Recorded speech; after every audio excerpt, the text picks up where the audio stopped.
A 4.7 earthquake shook Jefferson Middle School this morning at 6:05 a.m. and lasted until 6:15 this morning. There were no students in the building at the time, though there were several janitorial staff members and administrators who were in the building at the time.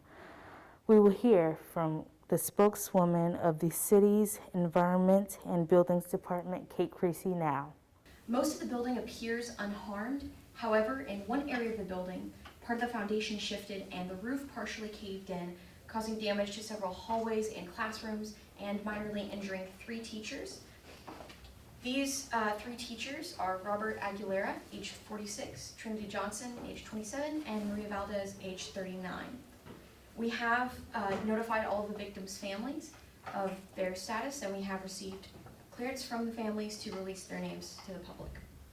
While the vast majority of the school building remains standing, approximately 90% of the administrative wing collapsed. The administrative wing was adjacent to the area where foundational shifting occurred. The vice principal, Cynthia Phillips, age 55, was in the administrative wing at the time of the collapse. She was seriously injured and transported to Memorial Hospital by ambulance, and she remains there in critical condition. Jefferson Middle School will cancel classes today and tomorrow. After that, classes will be moved to the nearby building of Halter Street Church of Christ for the foreseeable future. The church has agreed to allow students to use its facilities and gym, as well as the classrooms. A preliminary investigation by the city's Environment and Buildings Department indicates that the damage at the school was not due to previous foundational or structural issues, but rather the damage was only a result of the earthquake. That investigation is ongoing, and we can assure you that the city's Environment and Buildings Department will sign off on the safety of the building before allowing students, staff, and faculty to re-enter. The surrounding neighborhood does not appear to have been significantly affected by the earthquake. Several residents reported feeling tremors from the earthquake in their homes, but no seismic activity beyond what would be expected occurred. No major damage or injuries have been reported at this time. I want to stress that at the present time, investigators have not determined an unusual cause for the earthquake.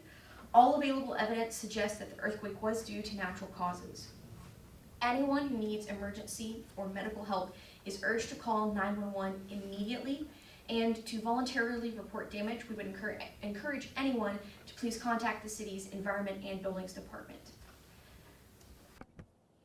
I got the opportunity to talk to Ms. Creasy after the conference about what the city will do next and if there will be any side effects due to the quake.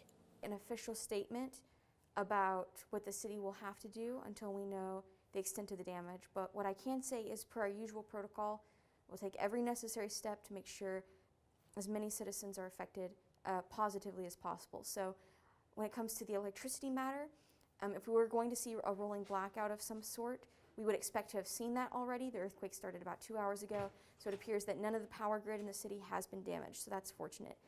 We do not yet know if there has been any damage to the water main, and of course, we will be making sure to check that out as a part of the investigation. I could say to have a few things ready. So the first thing would be to have a family safety plan ready.